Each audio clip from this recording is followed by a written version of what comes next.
Saya itu kalau belum bisa apa 80% atau misalnya 70% itu sangat nggak bisa Pak saya. Itu loh makanya kadang mindernya saya gitu. Iya. Perlu kayak orang-orang jenengan tuh nah iso kesempatan cekel sih ya kan gitu waktu itu. Oh iya rek itu bener Pak Es. Jadi gini, kalau kita mau tahu bahwa pipa itu bocor apa enggak, kita harus tes dengan air, ya kan? Kalau kita nggak akan tahu kalau kita tidak tes dengan air. Kalau tahu bocornya di mana kita tambal, kita tutup. Tapi kalau selama kita biarin kan nggak tahu. Artinya kalau kita nggak mencoba dari suatu kegagalan, bagaimana kita mau berhasil? Nggak tahu. Bener.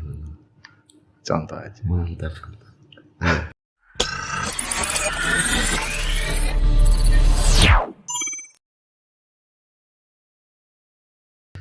Oke guys,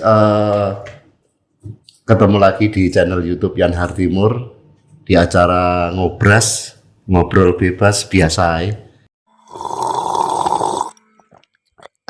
Sebat dulu yuk. Kita kali ini kedatangan tamu istimewa ya. Oh kita diundang main-main ini kita sama manajer Region 3 Haliora Jawa Timur Bapak Ismanta. Sehat Pak Is? Alhamdulillah sehat. Berkat doa teman-teman. Amin. Karena dari doa teman-teman itulah kita bisa menjadi seperti ini. Oh gitu Pak Is. Mungkin agak kenceng Pak Is kan. Pak Is orangnya semangat. Iya. Kebetulan agak greges. Oh gitu. Ya bisa lah kalau nanti. Kecapean Pak, sibuk Pak. Kecapean. Ya. Anda datangnya udah kemalaman Mas. Iya. Tadi macet ya Pak di tol itu. Ya Allah di Surabaya. Tapi tetap saya tunggu karena saya udah janji kan. Oh. Dan tadi Mas Aam juga ngadit kalau masih ada di perjalanan. Nggih. Saya tunggu. Mohon maaf Pak Is ya. Oh siap, saya maaf. Oh iya Pak Is. Oh iya guys ini Pak Ismanta ini banyak kisah menariknya. Jadi orang yang berangkat dari bawah. Sebelum dia menduduki jabatan manajer di Haliora Region 3, dulu juga pernah ke PLN. Mungkin Pak Is bisa bercerita lah dulu awalnya. Atau mungkin dulu sekolah di mana Pak Is? Saya sekolah itu memang masih lulusan dulu masih SLTA ya di Jogja itu, tepatnya di Kulon Progo. Oh asli Jogja asli Kulon Progo Jogja. Kemudian kalau kuliah sih sempat kuliah waktu masih sudah kerja di Jayapura itu di PLN. Saya kuliah di D3 waktu itu Akademi Teknik Jayapura. Jadi saya D3 di sana, kemudian pindah di sini, saya lanjut di STT Malang S1-nya. Apalagi ini? Kita dari awal. Iya. Itu apa? Waktu dulu itu apa langsung di PLN atau gimana Pak Is itu dulu? Masuk PLN sebenarnya ceritanya panjang Mas. Panjangnya gini. Dulu STM listrik Pak? STM listrik. Oh STM listrik. Nih, monggo Pak.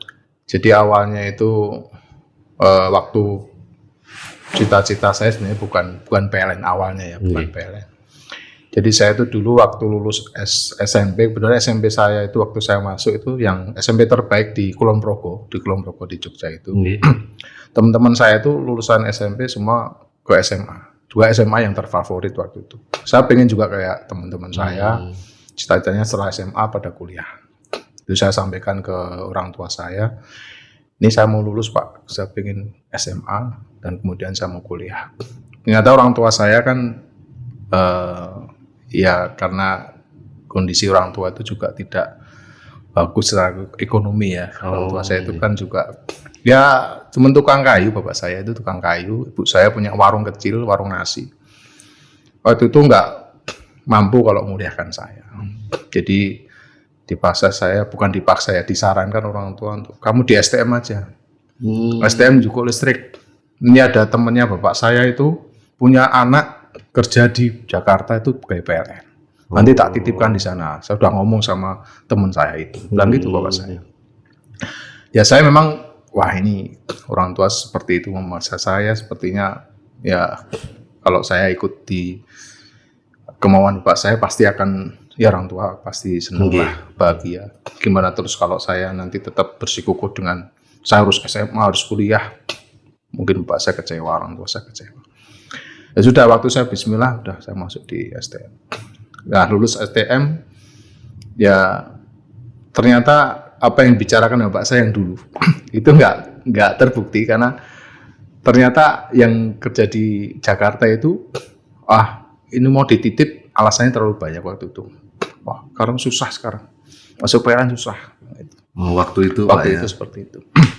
Akhirnya saya mungkin sedikit kecewa. Jadi saya harus seperti apa ini, saya lulus STM sama kuliah, orang tua nggak biayai, saya mau langsung kerja di mana?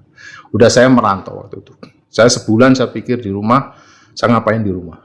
Saya harus merantau sejauh-jauhnya. Saya pernah dengar kata-kata dari orang yang lebih saya tuakan dulu, guru ngaji saya. Silakan kalau jadi laki-laki itu harus banyak merantau. Ibaratnya laki-laki itu harus jauh dari rumah. Kalau mau cari pengalaman yang banyak, itulah laki-laki. Sehingga saya waktu itu pengen, udah saya merantau Pak. Saya izin sama orang tua, walaupun orang tua melepas saya dengan ya pasti merasa sangat berat sekali, dan mungkin dia juga waktu itu sangat menangis, orang tua, terutama ibu saya. Tapi saya bertekad, saya berangkat. Waktu saya ke Sumatera.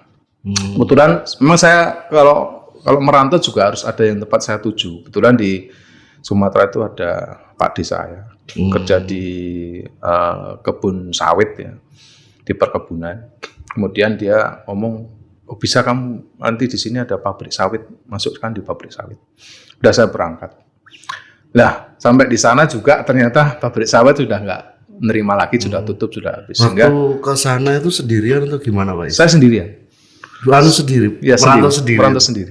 Tapi jelas tempatnya, alamatnya saya sudah jelas, sehingga udah saya nekat. Bukan nekat, artinya ya bismillah lah. Saya bayangkan dulu itu kan transportasi iya, saya tuh naik bis ke sana. 3 hari saya ke Pekanbaru. 3 hari itu pun naik, nanti sampai di Peranap itu harus Indragiri Hulu ya, Indragiri Hulu itu naik kapal nyebrang gitu ya, ponton jembatan. Kemudian dari situ mau ke kebun sawit itu cuman ada transportasi ya khusus yang punya kebun sawit itu. Jadi transportasinya pakai truk, itu naik truk juga. Ini truk gitu, naik truk. Nah, jadi kalau dari sana itu cukup jauh lah, cukup hampir mungkin 3-4 jam. Truk itu 3-4 jam. Sehingga sampai di sana ya saya kerja di kebun sawit waktu itu. Kebun sawit itu yang motongi rumput. Ikut paman ya? Ikut paman saya. Sampai 3 bulan, sehingga terus waktu itu diajak perbaiki listrik di perumahan situ, sama di perumahan-perumahannya manajernya pabrik. Instalasi semuanya itu suruh saya ngerjain. Nah, itu sempat berjalan berapa bulan juga, terus ditarik di kantor bagian inventarisasi. Inventarisasi khusus di perkebunan itu dan pabrik. Berarti jadi pegawai tetapnya situ? Iya, sudah pegawai tetap. Saya sudah diangkat juga. Waktu itu sudah setahun di sana. Cuma saya pikir waktu itu ini bukan kerjaan saya yang pas. Saya masih pengen cari yang pas, yang kemungkinan ke depan itu arahnya juga lebih bagus buat keluarga dan anak-anak saya. Sehingga waktu itu ada informasi dari om saya lagi yang dari Jayapura, Papua. Itu pulang kampung, kebetulan tentara, ngajak saya ke Papua jadikan tentara. Gitu. Nah ini juga Pak Is juga seneng waktu itu Pak? Ya waktu itu saya pengen jadi tentara. Dari body saya waktu itu ya, saya juga cukup menjanjikan, tinggi gitu ya, dan juga saya senang olahraga waktu itu. Wah ini kesempatan lah, jadi tentara aja lah. Akhirnya pulang ke Jogja dulu, sebulan di situ, udah pamit sama orang tua. Tapi om saya sudah berangkat duluan ke Jayapura itu, sehingga saya nyusul lagi ke sana, naik kapal dari sini, Tanjung Perak sini. Oh enggak bareng Pak? Enggak bareng juga. Naik kapal itu hampir 1 minggu juga, naik kapal ke Jayapura itu. Jayapura. Nah sampai di sana ini lucu lagi ya, emang nasibnya nggak di situ. Sampai di sana tuh pendaftaran untuk tentara juga sudah selesai waktu itu. Jadi harus nunggu 1 tahun. Nunggu 1 tahun. Sambil nunggu 1 tahun tuh saya kerja di swasta di Talatir yang di sana itu juga ngerjakan narik-narik jaringan, tanam-nanam tiang gitu. Ke pedalaman juga pernah saya. Kebetulan ada temen yang juga satu komplek di perumahan tentara itu ngajak saya untuk masuk di PLN waktu itu. Gitu. Jadi saya masuk di PLN itu dari Papua. Akhirnya saya sambil kerja, sambil ngelamar di PLN, ternyata itu butuh waktu lama ya. PLN itu waktu di Jayapura itu sehingga saya hampir 10 bulan baru saya bisa terima SK diterima itu. Karena jenjangnya itu mulai dari berkas, kemudian di tes untuk tertulis, itu kemudian wawancara itu ada sela-sela waktu yang panjang karena katanya itu harus dikirim ke Jakarta di pusat. Oh, jadi tetap terpusat Pak ya kalau waktu itu penerimaan.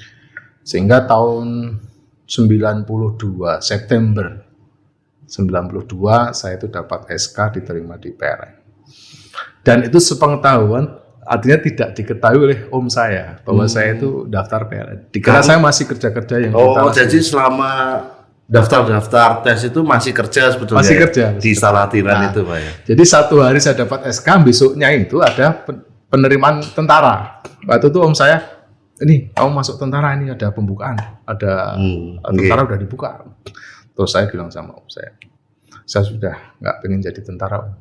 Loh, mau jauh-jauh dari Jogja mau sini mau tentara kok. Ini ada kesempatan nggak mau. Ini om saya udah terima di PLN tuh, saya dapat SK. Om saya tuh kaget juga waktu itu. Loh, kok bisa kamu masuk? Padahal ya susah juga waktu itu masuk di PLN. Om saya juga yang ngasih selamat dan terharu juga, sempat nangis juga. Ya kalau di PLN lebih bagus lah. Kalau tentara ini saya itu dari tentara ya kayak gitu. Saya itu harus ke pedalaman, kerjanya ya risikonya besar. Apalagi di Papua itu tuh ya. Om saya sering tugas di pedalaman itu katanya masih banyak perusuh-perusuh gitu ya, PK di sana. Dan itulah saya masuk di PLN tahun 92 itu. Yang tadinya itulah jawaban dari orang tua saya yang tidak pengen saya waktu itu kuliah, maunya di STM kemudian masuk PLN. Ternyata masuk PLN di Papua. Lewat di jalur Papua ya. Itu Papua. Jadi ya mungkin harus Pak ya. Mungkin itu saya mendidik kesabaran juga ya. Dan saya ambil hikmahnya. Buat teman-teman semua lah. Ikutilah kata-kata orang tua. Ya. Mungkin kalau kita anggap pada saat itu mungkin kita nggak bisa pas menerima ya. Tapi sekarang ternyata, masih sugeng Pak? Masih ada? Alhamdulillah bapak saya masih. Ibu saya tahun 2012 sudah nggak ada.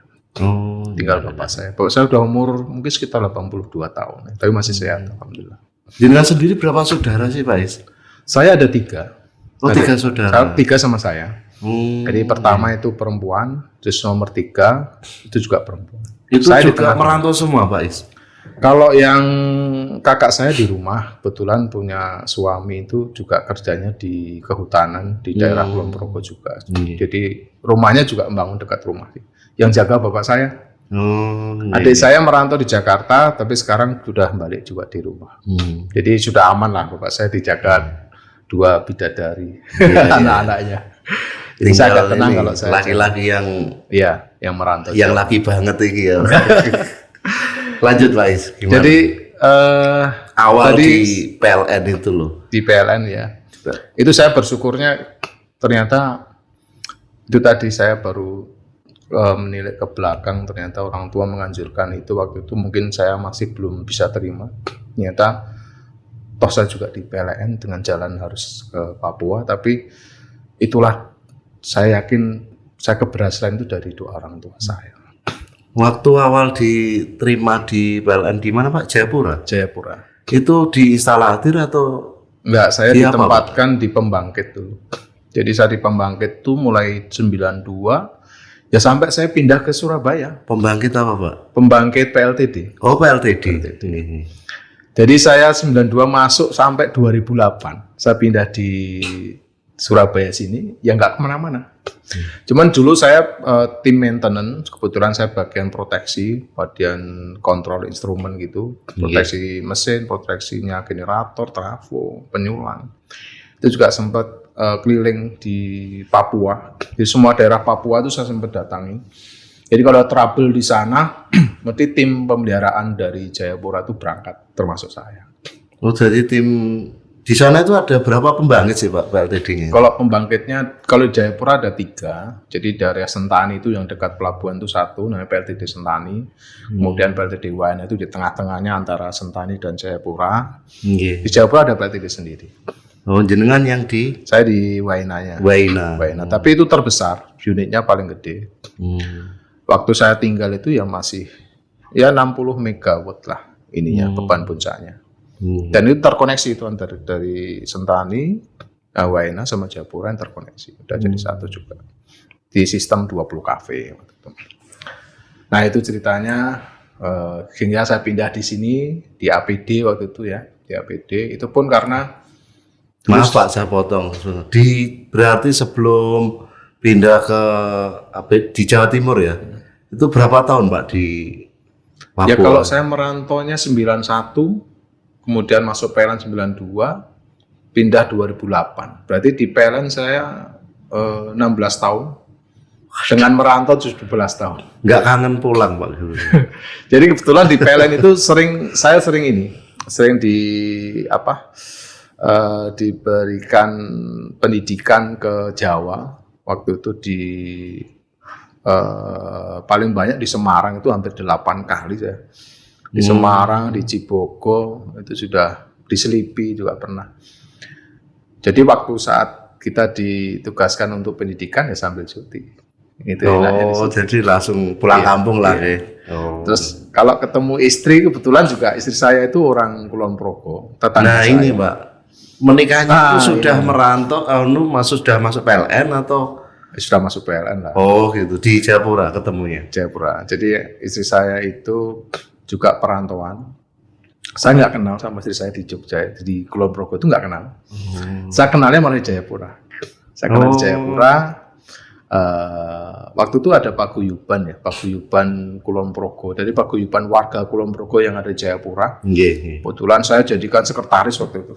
Sekretaris sehingga setiap ada warga baru yang dikenal oleh anggota, misalkan kenal ya, ini warga Kulon Progo. Nah, itu saya wajib mendatangi memberikan undangan untuk diajak. Dulu ada arisan tiap bulan sekali. Pas kebetulan istri saya itu kerja di kasirnya elektronik di sana di Jayapura. Ada orang Kodam tentara itu juga beli elektronik di situ dan kenalan gitu ya. Mungkin naksir juga waktu itu. Pesaingnya. Terus saya suruh datangi, kasih undangan, saya undang. Saya pertama kaget sih, pernah lihat ya? Mbak Marni ya waktu saya tanya. Ternyata Marni itu kakaknya. Marni itu kakak saya Mas. Loh, sampean siapa? Saya adiknya. Oh, masih punya adik. Mbak Marni di mana? Waktu itu kakaknya di Kalimantan. Itu Pak Es ingat itu satu sekolahan gitu? Enggak, wajahnya seperti kenal gitu loh. Ternyata wajahnya itu kakaknya itu dulu satu sekolahan SD, sekolah dasar sama saya, tapi kakak kelas kakaknya itu. Nah, ternyata dia adiknya. Terus dia ikut kakaknya juga di sana, kakak yang nomor 3 ya nggak salah. Kemudian saya setiap ada arisan tuh suruh jemput sama kakaknya nggak bisa datang, saya suruh jemput. Nah gitu ya, itu tadi. Kenalan. Witing Tresno jalanan kulino. Jalan teko surat di Akhirnya udah jadian lah. Mungkin nggak ada setahun saya pacaran, tahun 95 saya nikah. Menikah di Jayapura? Saya menikah di Jayapura. Jogja. Di Jayapura. Saya balik itu pas istri saya hamil 8 bulan itu. Anak pertama itu. Saya ada tugas untuk pendidikan di Cibogo 3 bulan. Kemudian anak saya lahir. Numpang lahir lah. Kalau cetaknya di sana.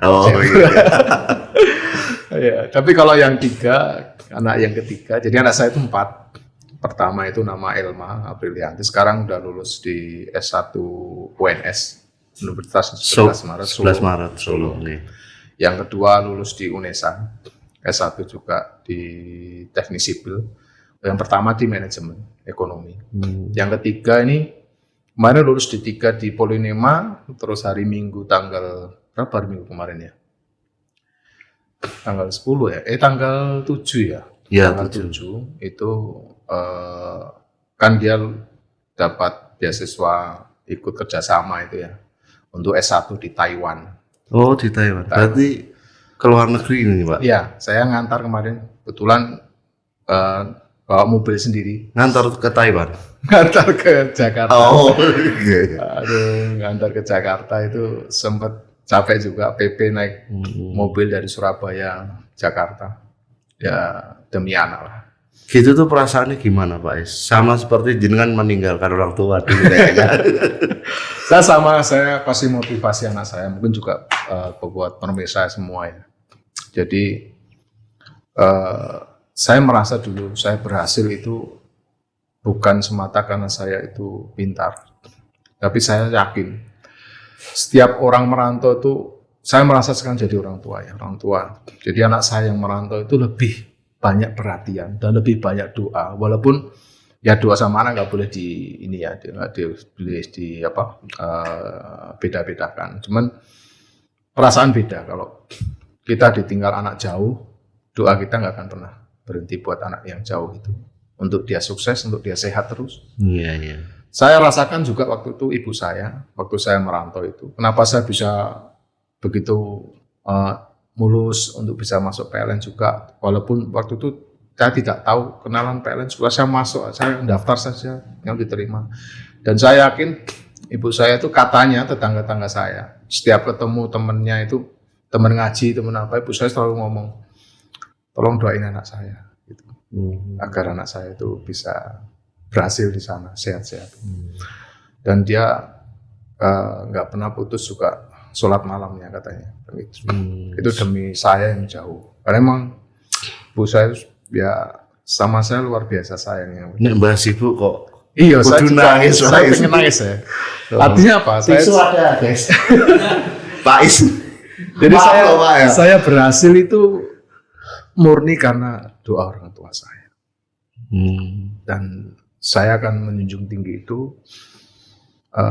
Saya terima kasih pada orang tua saya, dan silakan Anda semua pada punya anak itu silakan untuk merantau. Dan tolong doakan itu. Saya yakin 99% orang yang merantau itu akan berhasil. Jika memang yang merantau itu benar jalannya ya, pasti orang tua akan mendoakan. Tapi kayaknya saya lihat Pak Isan ya nggak hanya itu juga, mungkin pengaruh doa orang tua mungkin ya bisa 60% ya. Tapi Pak Is sendiri kan tekadnya itu loh Pak. Sekarang yang jarang kita punyai kan, era-era sekarang itu kan semangat kerja orang-orang dulu, terus militannya itu loh. Ya, itu gimana Pak Is kalau menurut jenengan itu? Saya sudah melihat kayaknya nggak bisa kalau saya harus di sini terus. Lapangan kerja di sini juga seperti apa saya sudah tahu. Padahal Jogja itu kan juga kota besar Pak ya. Dulu. Pokoknya saya pengen merantau Dan saya lihat ada yang merantau itu ya pada berhasil. Saya pengen jejak seperti itu. Kalau memang saya udah merantau nggak berhasil, ya itulah. Yang penting saya sudah lakukan apa yang pengen saya cita-citakan, pengen merantau jauh. Dan kalau merantau paling jauh ya sudah di Papua itu. Saya sudah melakukan merantau paling jauh. Merantaunya nggak nanggung-nanggung ya Pak. Langsung Papua. Biasanya merantau antar kota gitu, bisa gampang. Jadi itu menurut saya keberhasilan saya. Kalau saya bukan 60%, menurut saya 90% adalah doa orang tua. Orang tua saya. Terus Pak Is kan expert di lapangan ini. Pengalamannya Pak Is dulu di lapangan tuh di PLN tuh dari unit-unit apa Pak dulu? Mulai bawah itu. Saya tuh suka memang masih merasa diri ini nggak punya arti kalau kita itu tidak expert dalam satu bidang yang saya geluti. Saya itu melihat ini, ada beberapa dari orang yang dari luar negeri waktu itu ada pekerjaan di PLTD itu dia cuma ahli governor. Governor itu pengatur speednya mesin. Dia nggak tahu yang lain. Dia cuma ahli governor, tapi dia keliling dunia. Ada satu lagi ahli PLC. Dia nggak tahu yang lain, kontrol apa yang lain, alat-alat kerja lain nggak tahu. Dia fokus ahli di satu bidang, tapi dia keliling dunia. Karena apa? Orang pasti akan mencari orang yang expert, orang mencari orang yang benar-benar profesional, orang yang mumpuni. Nggak mungkin orang mencari setengah-setengah. Iya. Yang dicari pasti orang yang paling baik di dalam bidangnya. Meskipun satu keilmuan Iya, ya. satu ilmu saja. Satu ilmu saja itu sudah keliling dunia. Iya, kalau sekarang garap kabeh, Pak. Nah, Itu. Sopo ae itu malah nggak dipelajari. kepake kemana-mana. Ya Iya, tahu iya. semua, tapi mungkin cuma tahu sedikit-sedikit kulit. Akhirnya kan banyak yang tahu, Pak ya. Ya itu nggak expertnya itu. Kayak expertnya di situ. Oh, gitu, Pak Isi. Kalau saya dulu memang saya geluti di kontrol itu. Kebetulan saya belajar dari orang Jerman dulu. Kebetulan dia baik juga. Waktu ada pekerjaan pasti cari saya. Karena saya bantu dia. Saya cuma pengen menyerap ilmunya aja. Ilmu proteksinya, ilmu kontrol instrumennya itu. Kebetulan ya waktu era saya di sana ya alhamdulillah saya bisa nangani semua gangguan mesin di sana. Waktu kontrol mesin ini bisa dicek lah nanti. Mantap. Bos-bos saya itu banyak yang mantan bos saya di Mungkin PLN. bisa disapa, Pak, kalau bos-bosnya dulu guru-gurunya. Bos saya itu banyak sih. Banyak ya. Iya. Banyak orang yang apa ya, yang Termasuk jadi yang di inspirasi sini ya. mungkin Pak SRM Niaga, SRM Keuangan, Pak Erison Sidaputar itu dulu manajer area saya. Sekarang jadi SRM di sini. Pak Flo Desa juga bos saya. Sekarang jadi ketua KSPI di Jawa Timur. Kemudian yang udah pensiun dulu JM saya Pak Beni Marbun itu sempat juga jadi manajer area di Jayapura. Itu tahu saya lah. Jadi, Tapi masih komunikasi, Pak, sama mereka. masih baik. Beliau ya saya anggap bos itu tidak ada mantan. Gitu ya. Sampai sekarang saya anggap dia bos-bos saya. Iya, mantap. Istilah guru di dalam Iya. diri kita ya. Lanjut, Pak Is. Setelah bercerita di Jayapura, masuk ke Jawa Timur, gimana, Pak Is? Kalau 16 tahun di satu tempat gak pernah kemana-mana itu bosan ya? Kayaknya iya, Pak. Kok kuat jenengan, Pak? Enggak Oke, saya waktu pindah enggak resign atau apa gitu. waktu pindah di APD ya, waktu di APD itu saya seperti tidak mau menonjolkan bahwa saya dari orang pembangkitan, dari orang PLTD. Waktu itu saya juga seperti ini.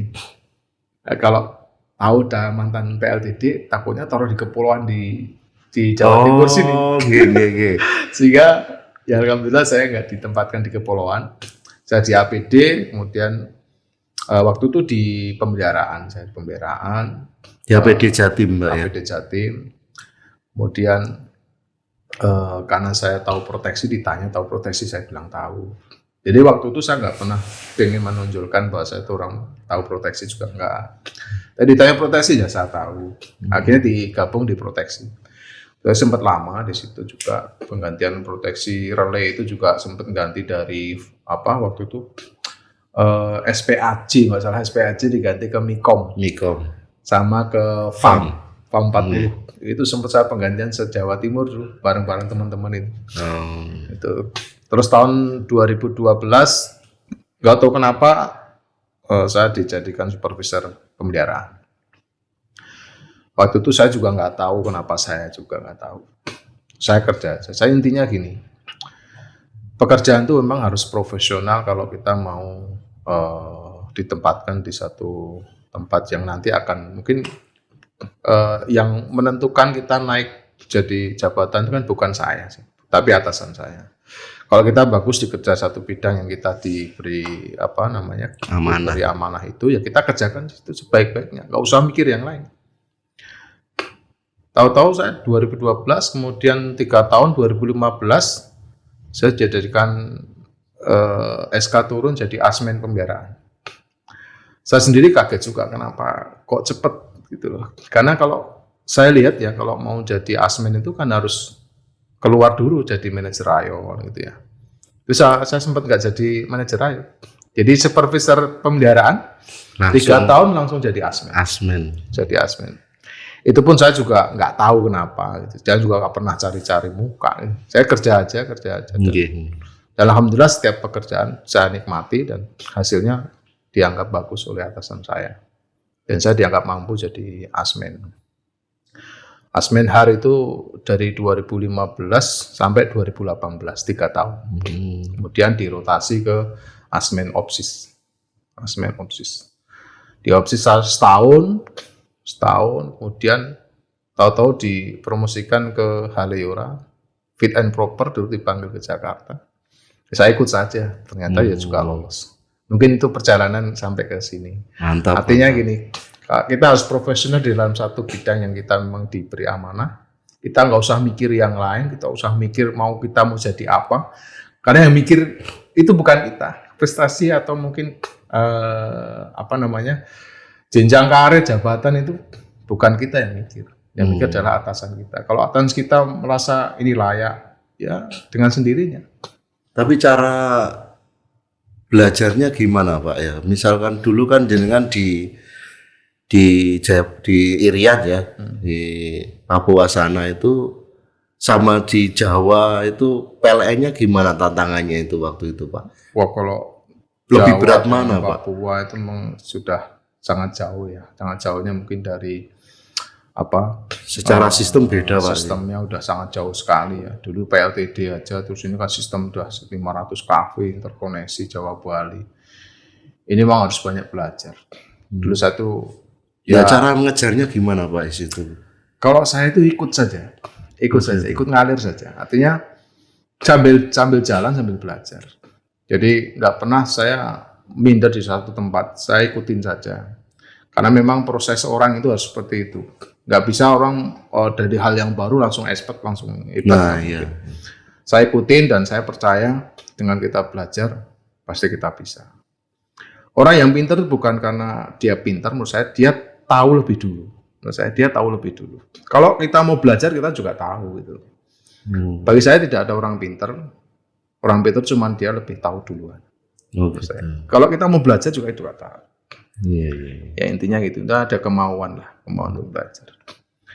Itu yang akhirnya sampai di sini. Saya membayar berapa ini? 5.800-an tenaga kerja. Hampir 6.000 Pak ya? Hampir 6.000, itu juga suatu tantangan. Saya nggak tahu ya, dulu waktu masuk ke sini ternyata harus menangani pelayanan teknik, kemudian manajemen billing, itu saya tidak tahu sama sekali. Proses itu nggak tahu sama sekali. Ya akhirnya belajar lagi. Lagi. Karena tahu saya kan cuma sistem, tahu saya waktu itu GI aja. Maintenance. Saya maintenance. Itulah. Ya saya belajar, saya masuk Haleora itu 1 Agustus 2019. Sampai sekarang udah 2 tahun lebih ya. Kalau lihat kontraknya sih 3 tahun. 3 tahun. Jadi tugas karyakan dari PLN ke Haleora. Nggak tahu nanti setelah 3 tahun mau kemana. Saya nggak pernah berpikir. Tapi kan masih lama kan Pak Is? Ya, kalau saya pensiun sih masih 6 tahun. Sekitar 6 tahun. Nah ini Pak Is, bedanya sekarang sudah jadi manajer, paling enggak kan dulu ngurusi peralatan, sekarang ngurusi manusianya. Itu lebih berat mana sebetulnya Pak gitu? Kalau ditimbang-timbang ya sebenarnya ngurusi mesin itu kan jelas ya, kalau gangguan ini tangani seperti ini. Ada tutorialnya, ada bukunya lah, manual bukunya ada. Jadi kalau nangani orang tidak bisa seperti itu. Ya kita harus lebih banyak kepada empati. Ada empati. Dan itu yang saya bangun juga. Saya juga bukan orang yang always bijaksana sekali, bukan. Saya juga bukan orang yang sabar juga, enggak gitu ya. Ya kadang masih tersulut juga ada emosi. Cuman inilah pelajaran buat saya untuk lebih mengenal karakter, lebih mengenal bagaimana cara menghadapi orang, persuasifnya seperti apa. Dan ya itulah yang harus kita jalani. Kita harus move on. Oh gitu. Masuk harus ngomongnya ke teknik terus gitu. Ternyata kita harus bahasanya sekarang sudah bagaimana menangani manajemen orang. Karena memang banyak orang di sini. Harus lebih humanis ya Pak ya. Humanis. Terus bedanya dulu di Indo sekarang di anak perusahaan itu gimana Pak Is itu? Eh ya bedanya sih apa ya? Ya banyak sih sebenarnya. Kita kan pelaksana ya, kita pelaksana ibaratnya penugasan dari PLN ke kita itu mengharapkan PLN benar sama kita untuk kinerja kita baik. Karena saya yakin kalau kinerja saya bagus, kinerja PLN juga bagus. Kalau kinerja saya jelek, kinerja PLN juga jelek. Itu yang tanggung jawab saya yang besar sekali. Dan saya merasa saya harus lakukan ini dengan sebaik-baiknya. Ibaratnya ya beban PLN ada di pundak saya juga. Walaupun saya di Aleyora. Itu. Ya bismillah aja. Alhamdulillah kemarin di semester 1 2021 ini kinerja saya itu nilainya di 98%. Hampir 100%. Itu dan terbaik penilaian nasional Pak itu. Penilaian nasional. Juara 1, alhamdulillah juara 1. Region 3 itu. Region 3 juara 1. Mantap. Mantap, guys. Yang juara 2 kalau nggak salah Jawa Barat. Jawa Barat itu 90 nilainya, 90%. Terus Jawa Tengah 88%. Nah, kedepannya ini Pak, Region 3 ini Aleyora ini mau dibawa kemana ini Pak? Kalau maksudnya keinginan jenengan itu harus kan jenengan kan kayaknya tipe orang yang suka tantangan gitu loh. Jadi ada pasti pijakan-pijakan yang harus ditempuh step-stepnya itu. Jadi kita memang harus menanamkan fondasi yang kuat pada teman-teman leader. Jadi bagi saya, contoh ini ya, kalau kereta api itu yang tercepat di kita kan paling Argo Lawu ya, atau mungkin Bima itu ya. Iya. Itu kereta tercepat di Indonesia paling Surabaya Jakarta berapa jam? 10 jam ya atau 8 jam? Iya, 10-8 jam. Itu pun masih kalah sama coba lihat kereta api yang di luar negeri Jepang misalnya. Atau Shinkansen. Shinkansen. Itu kenapa dia cepat? Karena dia punya mesin atau lokomotif itu di tiap gerbong. Tapi kalau yang di Argo Lawu di Bima itu kan lokomotifnya cuma satu, penggeraknya cuma satu. Berarti kepalanya cuma satu. Oh. Jadi seakan-akan ya di belakang itu manut satu orang ini aja. Satu orang ini letoy, satu orang ini loyo ya di belakang loyo. Makanya kita harus menciptakan leader-leader di tiap area. Artinya perusahaan ini harus jalan walaupun mungkin top leadernya lagi loyo, top leadernya pas mungkin tidak di tempat. Gitu. Tapi harus satu rel kan Mas. Satu rel. Pasti harus satu rel, satu misi. Iya. Gimana misi ke depan itu jelas. Jadi leadernya harus sama, pandangannya ke depan itu jelas. Dan dia leader-leader yang memang sudah punya tujuan yang jelas dan kompeten yang luar biasa. Itu yang akan saya ciptakan di pondasi-pondasi di sini. Sehingga mungkin waktu saya harus pindah dari sini, di sini tidak akan tergoyahkan gerbong-gerbongnya.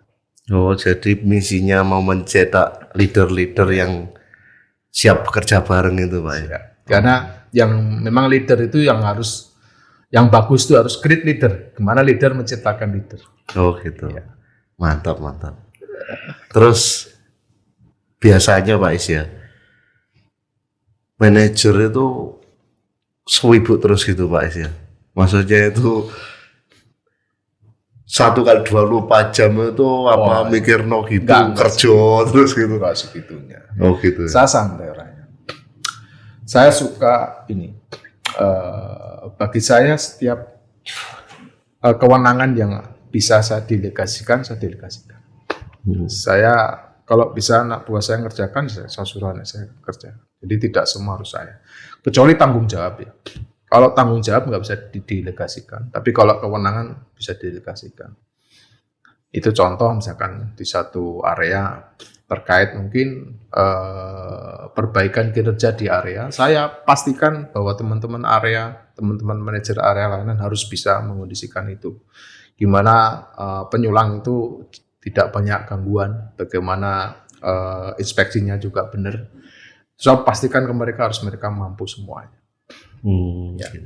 Jadi tidak harus semua harus saya, gitu ya. Harus saya. Sebenarnya kalau kita bisa mendelegasikan semua kewenangan itu, kita lebih mudah, kita lebih tidak penat lah berpikir sendiri ya.